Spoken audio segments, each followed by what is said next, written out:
Hello, assalamu alaikum. Welcome back to my channel. Welcome back to another vlog. Hope you all are doing great. कैसे हैं आप सब लोग? उम्मीद करती हूँ खैर खैरियत से होंगे, हंसते मुस्कुराते होंगे, शादो आबाद होंगे। क्या हो रहा है आजकल? कैसी गुजर रही है ज़िंदगी? आजकल की ज़िंदगियाँ बस ऐसे ही हैं। सुबह उठो, खाओ पियो, काम काज करो और फिर सो जाओ। ना खुशी के कुछ लम्हात, ना कोई सुकून, ना आराम। आज का हम व्लॉग का आगाज़ कर रहे हैं जी। क्या ढूंढने निकले हैं हम लोग आज कुछ। हम लोग निकले हैं जी ढूंढने मक्को, जो साग भी इसे कहते हैं। और हम लोग ये ढूंढने निकले हैं, ये वाला पौधा हम लोग ढूंढने निकले हैं। ये जो है ये जिगर के लिए बहुत मुफीद होता है। मेरी मामा को ALT का प्रॉब्लम हुआ है, ALT हाई हो गई है, सो उसके लिए हमें चाहिए ये वाले पत्ते। तो हम ये निकले हैं लेने के लिए। और रास्ते में हम लोगों ने खूब इंजॉय किया और हल्ला गुल्ला किया। और हम लोग ये पौधा जोन से है ना, ये सिर्फ एक नहीं लिया हमने, बहुत सारे इस तरह के लिए और लेके हम लोग घर आ गए। और जी हम लोग अभी हमने पहला पौधा लिया। ये हमारे टाउन में बिल्डिंग्स बहुत ही मुझे खूबसूरत लगी हैं, एक जैसे घर थे। किसी में कितना इत्तेफाक है कि उन्होंने एक जैसे अपने घर बनाए। माशाल्लाह तबारक अल्लाह। अल्लाह सबके घरों में बरकतें और खुशियाँ नाजिल फरमाए और सुकून दे सबको। और हम जी यहाँ पे जगह जगह पे हम लोग ढूंढ रहे हैं जी मक्को के पौधे। और जी इसका वैसे बादी के साथ बहुत ज़्यादा इसकी कहते ने ना कि दुश्मनी है दी। अगर है तुसी खाओगे तो तुसी बादी नू कहोगे गुड बाय। ते अगर आप लोगों को कोई बादी शादी का मसला है, जिगर का प्रॉब्लम है, तो आप इसकी चटनी बनाए। विच कोई नमक मिर्चा नहीं पानिया, सिर्फ एनू कुटना वे। अच्छी तरह कुटना है तो कुट के ते एनू तुसी खाली पेट खा लेना वे। मैं कहनी आपके जो जिस्म है ना वो हल्का फुल्का हो जाता है। और जी बहुत ये वाला घर जी बहुत खूबसूरत है। ਅਸੀਂ ਨਾਲ ਜਾ ਰਹੇ ਸੀਗੇ ਤੇ ਨਾਲ ਅਸੀਂ ਘਰ ਇੰਜੋਏ कर रही ਸੀਗੇ। ਲੋਕਾਂ ਦੇ ਕਿੱਡੇ ਕਿੱਡੇ ਸੋਹਣੇ ਮਾਸ਼ਾਅੱਲਾ ਘਰ ਨੇ। और जी अब मैं जा रही हूँ ए जड़ी आंटी का घर है ना सामने, इन्हों को मैं छापड़ मंगन जा रही थी। अब हम लोग आ चुके थे घर से बहुत ज़्यादा दूर। तो घर जाके तो मैं कोई बैग वगैरह लेके नहीं आ सकती थी जिसमें हम लोग ये टहनियाँ वगैरह डाल देते। तो मैंने इधर से ये जी घर का दरवाज़ा बजाया। मैं क्या अगर तुहाडे कोल कोई छापर है वे तो प्लीज़ मैनू दे दिओ। इंज जेड़ा ना बूहे ते खलो के मंगन मंगन वाली फीलिंग आ रही सीगी। मैं क्या चलो कोई नहीं गल जिंदगी में बहुत सारे ऐसे हालात भी आ जाते हैं जो तुहानू एक छापर भी मंगना पैंदा वे। ते अजकल दे हालात जेह्ड़े इंज दे ने कि उहने वेखो थोड़ा जिहा बूहा खोलेआ वे ते छापर कड्ढ के बाहर दित्ता वे। मतलब हालात एडे खराब हो चुके ने कि अगला बंदा थुआढ़े उत्ते यकीन ही नहीं करदा कि तुसी स्हेई बंदे हो या तुसी भी कोई करप्शन आह्ले हो। तो ऐसा ही है ज़िंदगी के हालात जो है वो बहुत ज़्यादा सख्त हो चुके हैं कि सानू जेह्ड़ा है ना कोई कंट्रोल शंट्रोल करना पेगा। ते ओह् सिद्धू दा गाना भी है ना कि नित कंट्रोवर्सी ग्रेट मिलूगी। ते ओही मैनू लगदा उन्हें यही कुछ वेख के ते गाया सीगा। ते मैं कहनी कि ਚੱਸ ਆ ਗਈ ਸੀਗੀ। ਛਾਪਰ ਅਸੀਂ ਬੂਹਾ ਖੜਕਾਇਆ ਤੇ ਅਸੀਂ ਕਿਹਾ ਭਾਜੀ ਜੀ ਤੁਹਾਡੇ ਘਰ ਇੱਕ ਛਾਪਰ ਹੈ ਤੇ ਦੇ ਦਿਓ ਸਾਨੂੰ। ਤੇ ਅਸੀਂ ਛਾਪਰ ਲੈ ਕੇ ਤੇ ਉਹਦੇ ਵਿੱਚ पा के ते आगे आ गया। तो ये सामने यहाँ पे एक कोई बेल है या क्या है, उसने किस तरह से सारा कुछ जकड़ा हुआ है। तो मेरे पैरों में पता नहीं की पै गया सीगा, हुण तो मैनू याद भी नहीं है वे। तो ये जी हमने कहा कि इस जंगल में से कुछ देख लेते हैं। तो नहीं जी यहाँ पे कुछ भी नहीं था, ये सिर्फ एक बेल थी और ये सख्त फैली हुई थी यहाँ पे। बाकी जी अब हम चलते हैं जी आगे। और ये जी हमारे साथ वाला टाउन है और यहाँ पे देखिए जी गाय भैंसें सारी चारा चढ़ने आई हुई हैं और खा पी रही ने थे इंजॉय कर रही ने। इनको देख के कभी कभी लगता है कि जब इनके मालकान इनके ऊपर तशद्दुद करते होंगे ताई है थोड़िया जियां डिस्टर्ब रैंदियां होनियां ने। नहीं तो मैं कहनी कि खादा पीता ते बह गया, खादा पीता ते बह गया। ए जिंदगी कसमें कम कर के भी की ज़िंदगी होती है, कम कर के भी। ये जी झुग्गियों वाले यहाँ पे इधर टाउन में काफ़ी ज़्यादा आपको मिलेंगे, जगह जगह पे चंगड़ा ने झुग्गियाँ लाई हुई ने।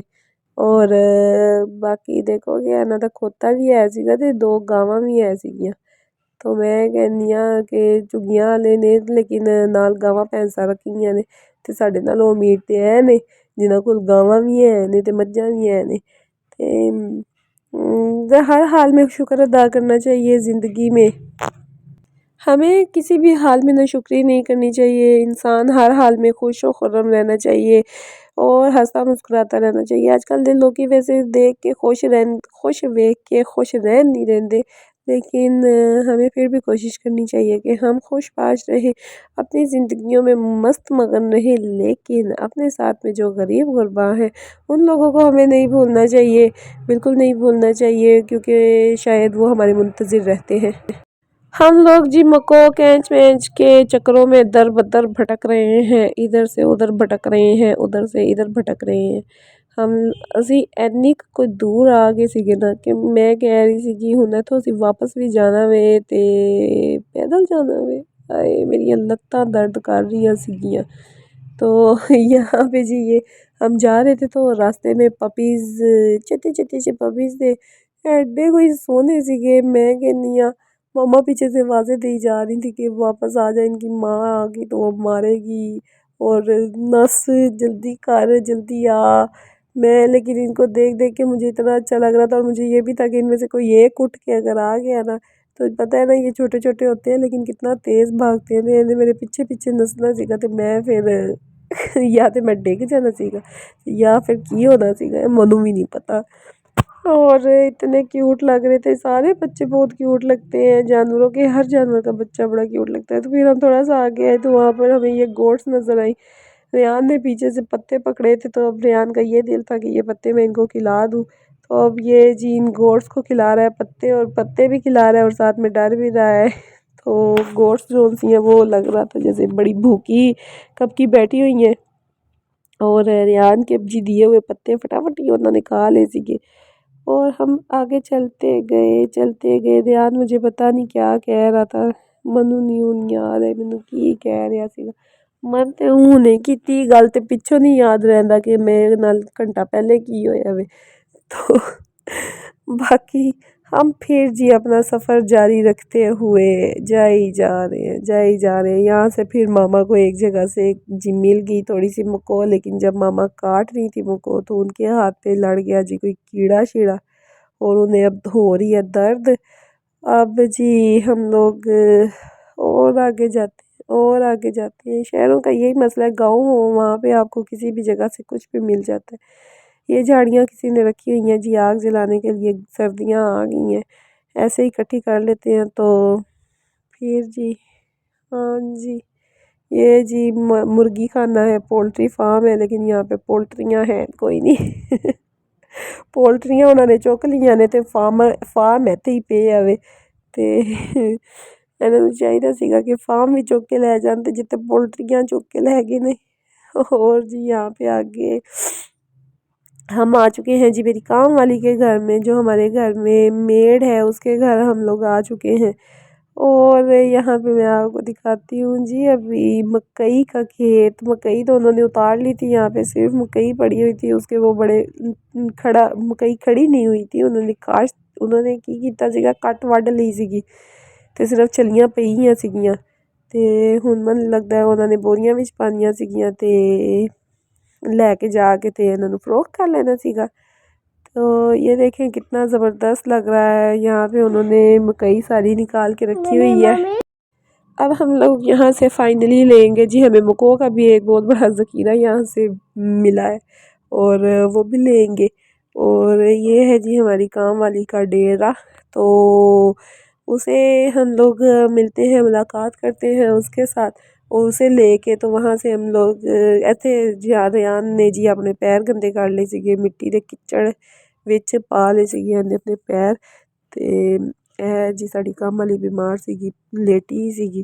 तो अब हम यहाँ से लेंगे जी कैंच वैंच का आखिरी पौधा उठाएंगे और भरेंगे जी यहाँ से शॉपर में थोड़ी सी छलियाँ क्योंकि ये इन्होंने ही उतारी हुई हैं। सो जी जो होते हैं ज़िम्मेदार वो लोग कुछ नहीं कहते।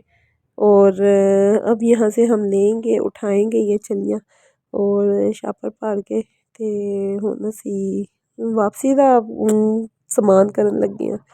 ਤੇ ਇਹ ਵੇ ਜੀ ਮੈਂ ਆਪਣੇ ਸਿਰ 'ਤੇ ਛੱਲੀਆਂ ਚੁੱਕੀਆਂ ਨੇ ਮੈਂ, ਅਤੇ ਮੈਂ ਜਾ ਰਹੀ ਹਾਂ ਰਿਆਨ ਨੂੰ ਮੈਂ ਕਹਿ ਰਹੀ ਹਾਂ ਮੇਰਾ ਹੱਥ ਫੜ।